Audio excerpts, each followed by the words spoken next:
राजनीतिक घमासान छिड़ा हुआ है अभिषेक मनु सिंघवी के ओम को लेकर दिए बयान पर। इसी पर चर्चा करने के लिए हमारे साथ दो खास मेहमान मौजूद हैं। आचार्य विक्रमादित्य धर्मगुरु हैं हमारे साथ, मौलाना नदीमुद्दीन अध्यक्ष हैं उलेमा काउंसिल के। बहुत बहुत स्वागत आप दोनों का। सबसे पहले मुझे लगता है आचार्य विक्रमादित्य को आना चाहिए और उनकी प्रतिक्रिया जानते हैं अभिषेक मनु सिंघवी के बयान पर। आचार्य,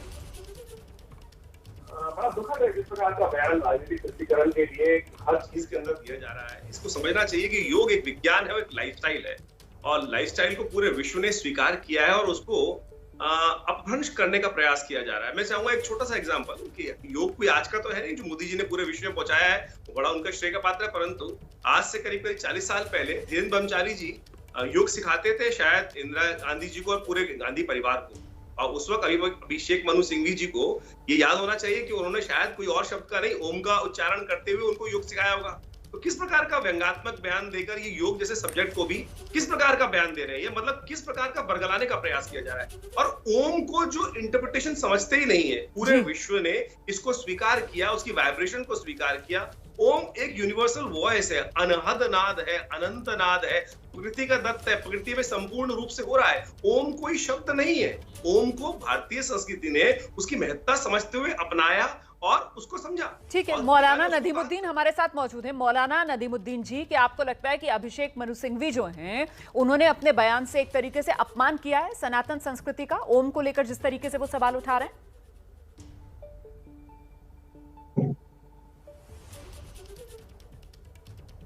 मौलाना नदीमुद्दीन जी, आपको मेरी आवाज मिल रही है? देखिए, ओम सिंघवी ने अपमान किया है तो वो अपने धर्म का अपमान किया है। वो ब्राह्मण है, वो हिंदू है। इस बिल्कुल मिल रही। जी जी जी जी हाँ जी। देखिए, अगर मनु सिंघवी ने अपमान किया है तो अपने धर्म का अपमान किया है, वो तो मुसलमान है नहीं। एक बात। दूसरी बात क्या है कि भाजपा जिस तरह से योगा को एक धर्म विशेष के लिए प्रमोट कर रही है वो गलत है।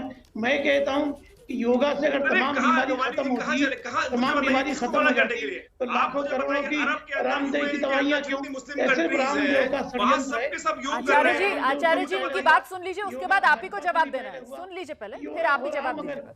योगा को सब पर थोपना, योगा पर सब पर लादना, ये गलत है। योगा आप करिए, मगर देश में बहुत कुछ है। पहले सुनने, आप सुनने की क्षमता रखिए ना, आप बोल रहे हैं। अगर आप ही बोलेंगे तो मैं क्यों बोलूं? की क्षमता तो आपसे बढ़िया है। योगा को जिस तरह से भाजपा धर्म का दर्जा दे रही है, क्या ये रामदेव का योगा से अगर सभी लोग ठीक हो रहे हैं तो करोड़ों रुपया की रामदेव दवाइयां क्यों बेच रहे हैं? देश में कुश्ती है, देश में कबड्डी है, इसको प्रमोट क्यों नहीं किया जा रहा? क्या रामदेव जनक है? ये सिर्फ भाजपा का षड्यंत्र है। सर होने वाला नहीं। सर नदीमुद्दीन जी, मुझे तो नहीं मालूम कि योगा करने से तमाम बीमारियां खत्म हो जाएंगी। अच्छा, अगर योगा करने से बीमारियां खत्म होगी, मतलब एक तो आप योग की बात कर रहे हैं और फिर आप उसकी तुलना जो है वो खेलों से कर रहे हैं। मतलब आप तुलना क्या कर रहे हैं सर? रुकिए तो, एक मिनट रुकिए तो। धर्मगुरु आचार्य विक्रमादित्य हमारे साथ मौजूद है। विक्रमादित्य जी, मतलब वो कह रहे हैं कि योग को प्रमोट कर रहे हैं तो कबड्डी को क्यों छोड़ रहे हैं आप, कुश्ती को क्यों छोड़ रहे हैं? मतलब नदीमुद्दीन जी क्या कहना चाह रहे हैं मैं तो नहीं समझ पा रही हूँ। आप अगर समझ पा रहे हैं तो प्लीज बताइए। देखिए, नवानी जी ने शुरू किया था, नदीमुद्दीन जी शुरू किया था कि अब नरेंद्र मोदी जी मुसलमानों को योग करने नहीं दे रहे हैं, यहाँ से शुरू हुए थे और फिर उसके बाद पता नहीं कहाँ पहुंच गए। उसके बाद रामदेव पहुंच गया, कहाँ कोई करने नहीं दे रहा, कहाँ कोई मना कर रहा है। अरे नदीमुद्दीन जी सुनिए तो, अरे नदीमुद्दीन जी सुनिए तो, सुन तो लीजिए ना, उसके बाद आप आइएगा। पहले तो आप खुद ही कह रहे थे कि एक धर्म विशेष से जोड़ रहे हैं योगा को, फिर आप खुद ही कहने लगे मैं तो विश्वास नहीं करता हूं योग पर। अब सुन तो लीजिए ना आप आचार्य विक्रमादित्य को सुन लीजिए, फिर आपके पास आऊंगी। सर आइए आचार्य विक्रमादित्य। देखिए नदीमुद्दीन जी, योग तो पूरे विश्व ने अपना लिया है। जिस प्रकार से WHO ने और UN ने एक रिकॉग्निशन दिया इंटरनेशनल योगा डे पे। अरे सऊदी अरब के लोग भी योग कर रहे हैं, वहां के शेख योग कर रहे हैं, उनको कोई दिक्कत नहीं है। ओम का उच्चारण करते हुए कर रहे हैं, उनको कोई दिक्कत नहीं। वो तो राधेश्याम सीताराम भी कर रहे हैं। परंतु यहाँ के जो कचरे हैं लोग हैं ना, कि जो आप जैसे लोग जिनको बरगला देते हैं, उनके दिमाग में बेकार का परेशानी उत्पन्न कर देते हैं। किसी मुसलमान को, खुले हुए दिमाग के मुसलमानों को कोई दिक्कत नहीं है, कोई भी शब्द, मुझे भी कोई दिक्कत नहीं है, मैं भी अल्लाह से हुजूर का नाम लेने में मुझे कोई दिक्कत नहीं है, अगर आप कहोगे तो बिल्कुल इस बात पर। लेकिन क्यों आप लोगों ने जबरदस्ती इस देश के लोगों को बरगलाने का प्रयास कर रखा है?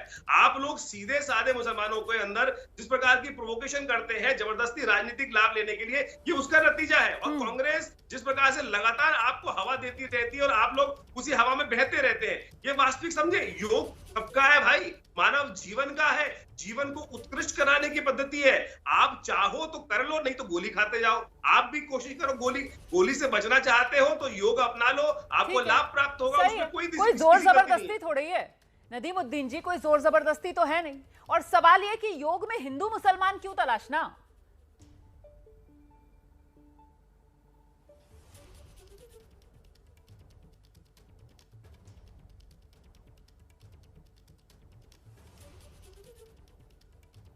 मैं कहता हूं कि योग करना क्यों जरूरी है। आप करिए, मैं नहीं करता। मैं कबड्डी खेलता हूँ, मैं कुश्ती खेलता हूँ। योगा से अगर तमाम बीमारियां खत्म होगी तो फिर लाखों करोड़ों की रामदेव की दवाइयां क्यों? क्या रामदेव जो योगा के जनक हैं, रामदेव से पहले योगा नहीं था। योगा 5000 साल करते हो, बहुत सारे लोगों ने योगा किया। मैं नहीं करता हूँ, रोज योग करते हैं भाई, विश्वास नहीं है। मैं नहीं करता योगा भैया, आप रोज योग करते हो, मैं कुश्ती खेलता हूँ। आप झूठ बोल रहे हो, मैं तो देखता हूँ कि आप रोज करते हो। योग करूंगा, मैं दौड़ूंगा, मैं कुश्ती करूंगा, ये मेरी मर्जी है। 5 बार नमाज पढ़ते हो, नहीं पढ़ते? आप थोपते क्यों? 5 बार नमाज पढ़ते हो? मैं यूं नहीं। अरे नदीमुद्दीन जी, 5 बार नमाज पढ़ते हो? चलिए, इस संकीर्ण मानसिकता का कोई हल नहीं हो सकता है मेरी समझ से परे कि आखिरकार योग में हिंदू मुसलमान क्यों तलाश रहे हैं। सर, मेरे पास समय इतना ही है। बहुत बहुत धन्यवाद आप दोनों का हमारे साथ एबीपी न्यूज पर जुड़ने के लिए।